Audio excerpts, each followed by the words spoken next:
صلو علیہ صلاۃ و سلام علیک یا رسول اللہ صلی اللہ تعالی علیہ وسلم۔ ابھی تک بات چل رہی تھی امام بخاری علیہ رحمہ و رضوان کی ذہانت و فطانت کہ آپ کا قوت حافظہ کتنا مضبوط تھا۔ اللہ تبارک و تعالی کا بہت بڑا کرم تھا کہ آپ اپنے قوت حافظہ پہ کاغذ اور قلم سے کہیں زیادہ بھروسہ کیا کرتے تھے۔ جتنا آپ کو اپنے دماغ اور حافظہ پہ بھروسہ تھا اتنا کاغذ یا قلم پر بھروسہ نہیں تھا۔ اللہ نے یہ خوبی ان کے اندر ودیعت کر دی تھی۔ بارگاہ رسالت میں امام بخاری کی مقبولیت ذرا غور کیجئے۔ امام بخاری نے ساری عمر رسول اللہ صلی اللہ علیہ وسلم کے اسوہ کی تلاش، آپ کے اقوال کی تتبع اور آپ کی احادیث کی خدمت میں گزاری۔ پوری زندگی آپ نے اللہ کے نبی صلی اللہ علیہ وسلم کے اسوہ حسنہ کو، یعنی آپ نے کیسے زندگی گزارا، اس کو ہمیشہ تلاش کرتے رہے اور آپ کے باتوں کی تتبع پیروی کرتے رہے اور احادیث کی خدمت میں گزاری۔ یعنی حدیثیں کہاں ہیں، کس راوی کے پاس ہے، کہاں سے لانا ہے، یہ جو کتابیں اکٹھی کی گئی ہیں بہت محنت و مشقت کے بعد ہوئی ہیں۔ تمام راویوں کے پاس جانا، ان سے علیحدہ طور پہ بات کرنا، وہ حالات کن حالات میں اللہ کے نبی نے یہ فرمایا تھا، ساری جانکاری لینا، پھر ان کے بعد جو راوی حدیث ہیں ان کے متعلق جانکاری لیتے تھے کہ کہیں ان سے خلاف شرع کوئی کام تو نہیں ہوا ہے، یہ معتبر ہیں کہ نہیں ہیں۔ اس طریقے سے چھان بین کرنے کے بعد تب لکھا کرتے تھے حدیث۔ ان کی زندگی کا ایک ایک عمل متابعت رسول کا مظہر تھا۔ ایک ایک عمل اللہ کے نبی کی اتباع میں، متابعت میں آپ نے گزاری۔ وراق کہتے ہیں میں نے ایک مرتبہ خواب میں دیکھا کہ امام بخاری حضور صلی اللہ علیہ وسلم کے پیچھے پیچھے جا رہے ہیں۔ غور کیجئے، وراق کہتے ہیں میں نے ایک مرتبہ خواب میں دیکھا کہ امام بخاری حضور صلی اللہ علیہ وسلم کے پیچھے پیچھے جا رہے ہیں اور حضور صلی اللہ علیہ وسلم جس جگہ قدم رکھتے ہیں امام بخاری بھی بعد میں وہیں قدم رکھتے ہیں۔ خواب میں انہوں نے دیکھا۔ فربری کہتے ہیں میں نے خواب میں دیکھا کہ میں کسی جگہ جا رہا ہوں۔ حضور صلی اللہ علیہ وسلم نے پوچھا کہاں جا رہے ہو؟ میں نے عرض کیا محمد بن اسماعیل کے پاس۔ امام بخاری کا نام ہے یہ۔ وہ کہتے ہیں کہ اللہ خواب میں، چونکہ اللہ کے برگزیدہ بندے تھے، ان کے خواب میں اللہ کے نبی آیا کرتے تھے۔ چونکہ ہمیشہ جب لو لگا رہتا ہے کسی چیز سے، دیوانگی کی حد تک پہنچتے ہیں تو ظاہر سی بات ہے وہ چیز خواب میں آتی ہے۔ وہ کہتے ہیں میں نے عرض کیا محمد بن اسماعیل کے پاس، آپ نے فرمایا جاؤ اور اسے جا کر میرا سلام کہنا۔ اللہ کے نبی خواب میں کہہ رہے ہیں کہ جاؤ ان کی بارگاہ میں جا کر کے میرا سلام کہنا۔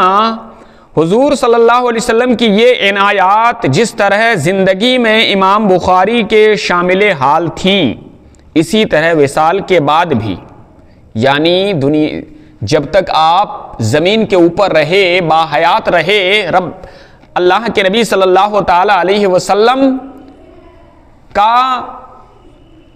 کی مہربانی رہی، ساتھ میں رب کا کرم رہا، لیکن اس دنیا سے چلے جانے کے بعد بھی اس میں کمی نہیں آئی۔ ذرا غور کیجئے، بعد میں یہ توجہات ان پر سایہ فگن رہیں۔ چنانچہ عبد الواحد ابن آدم طواویسی کہتے ہیں کہ میں نے ایک رات خواب دیکھا کہ حضور صلی اللہ علیہ وسلم جماعت صحابہ کے ساتھ ایک جگہ کھڑے ہیں۔ یہ راوی کہتے ہیں کہ حضور صلی اللہ علیہ وسلم جماعت صحابہ کے ساتھ، صحابہ کرام بھی ہیں ساتھ میں، اللہ کے نبی بھی ہیں، ایک جگہ کھڑے ہیں۔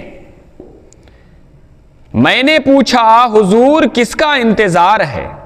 فرمایا بخاری کا۔ تو واویسی کہتے ہیں چند دن بعد مجھے امام بخاری کے وصال کی خبر پہنچی۔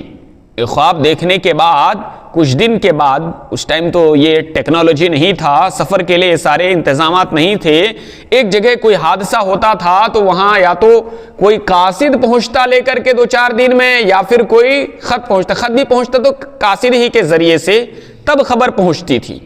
تو کچھ دن کے بعد ان کو پتا چلا، راوی کو وہ کہتے ہیں چند دن بعد مجھے امام بخاری کے وصال کی خبر پہنچی، میں نے تحقیق کی تو معلوم ہوا کہ امام بخاری کا اسی رات انتقال ہوا تھا جس رات میں نے خواب میں حضور کی زیارت کی تھی۔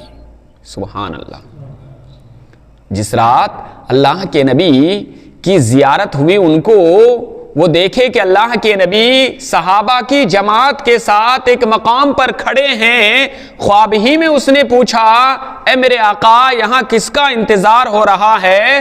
تو جواب ملا کہ بخاری کا انتظار کر رہا ہوں صحابہ کی جماعت کے ساتھ۔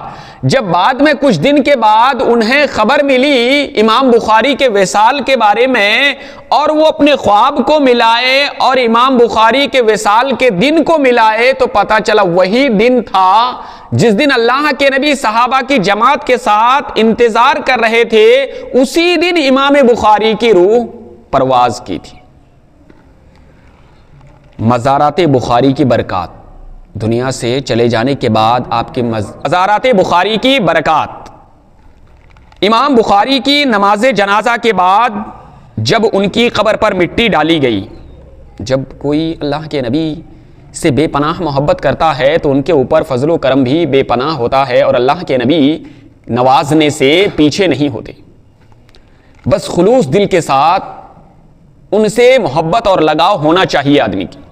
امام بخاری کو ایسا ہی تھا، آپ نے زندگی کے ایک ایک لمحے کو اللہ کے نبی کی حدیثیں سمجھنے میں، ان کی اسوہ حسنہ کو سمجھنے کے لیے آپ نے لگا دی۔